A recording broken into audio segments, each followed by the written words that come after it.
We are not taught about the continent of Africa at all, except in a extremely propagandized way. We're taught in schools that, you guys were slaves and, okay, Abraham Lincoln freed the slaves. They had a civil war. Then they jumped to Martin Luther King Jr. As a matter of fact, when I was a kid, anytime that I saw anything related to the continent of Africa, there was this woman by the name of Sally Struthers, would feed the children, and she would do these, programs saying, oh, for just 10 cents a day, you could feed these poor African children. And they would show, Ethiopian children at the time, so frail, and, these white people just coming to save Africans. Hello, Phillip. Pleasure to connect with you. Yeah, pleasure to connect with you as well. First question. What is your name? What is your job? And where'd you come from? Well, my name is Phillip Scott, and my job. I'm a jack of many trades, but so I can't really pinpoint one job that I have. But if you want to say entrepreneur, you want to say husband, dad, you want to say a general in the propaganda war. I like that title more than anything.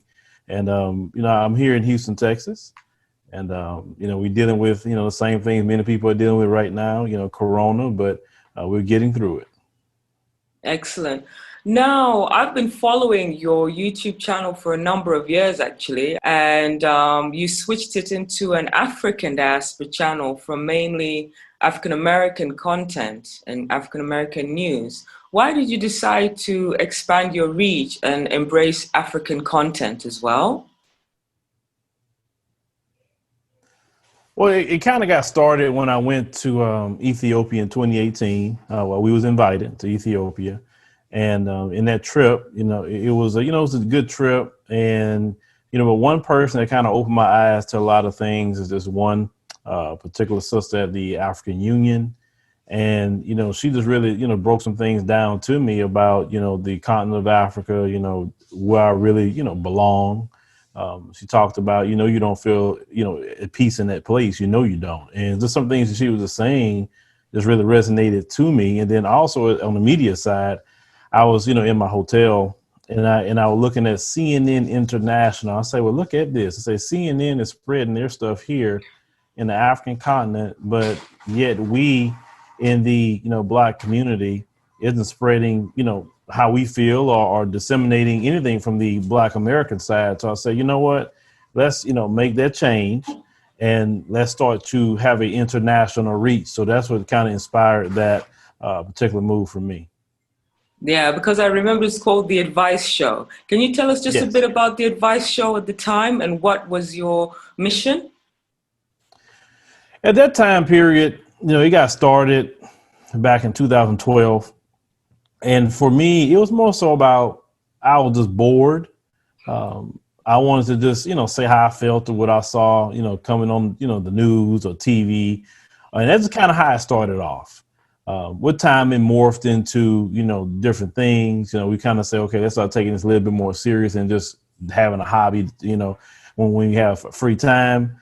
And, we just kind of grew from there. We started doing more, like I said, news. We morphed into a news, show that was more so at the time focused just on U.S., but just, Black community news. I don't focus on anything else but Black people. Excellent. And at that time, before you traveled to Ethiopia, did you ever see the connection, that kind of connection between the African American experience of racism, for example, and the African experience? Were you seeing that connection before you traveled to Ethiopia?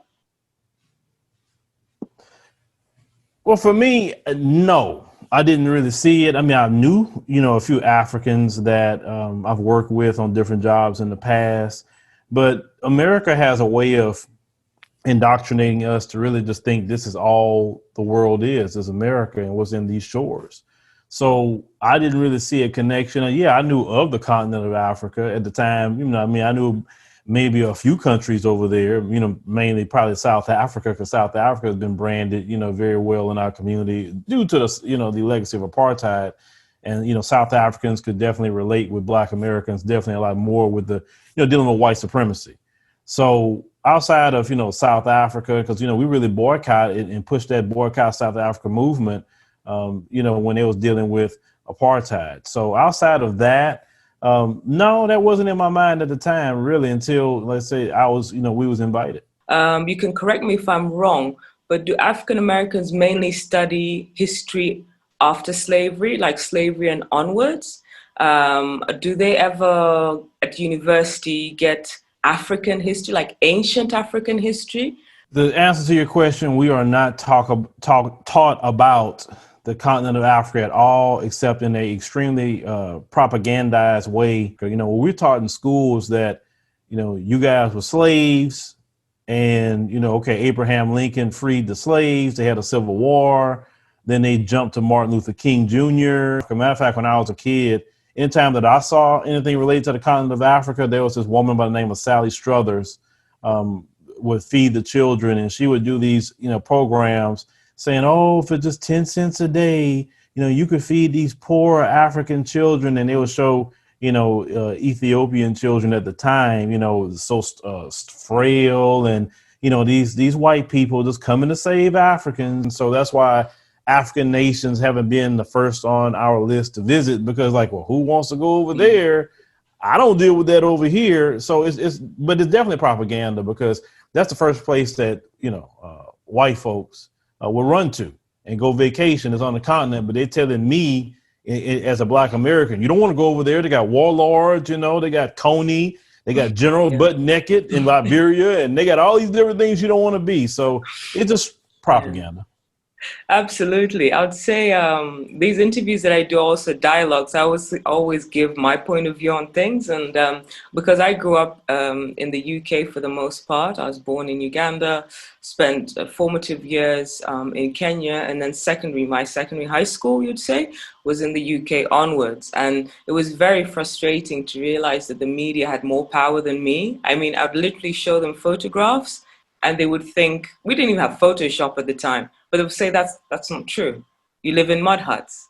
So that's actually one of the reasons why I became a filmmaker, is because I was really frustrated by the power of the media to kind of brainwash the majority of the youth, at least when I was growing up in the UK, into a very negative, stereotypical view of Africa. And it had a negative impact on our education over there.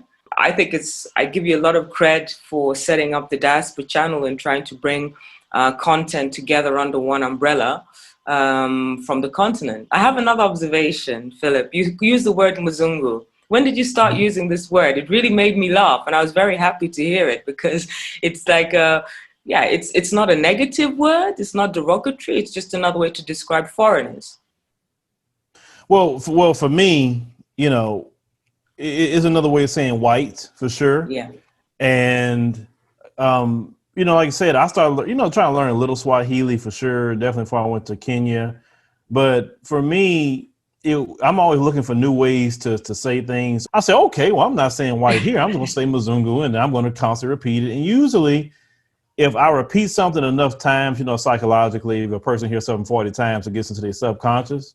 So I'm not trying to say I started a trend, but I do see more people saying Mzungu now than I've ever heard prior to me saying it, at least on the Black American side. I will say that much.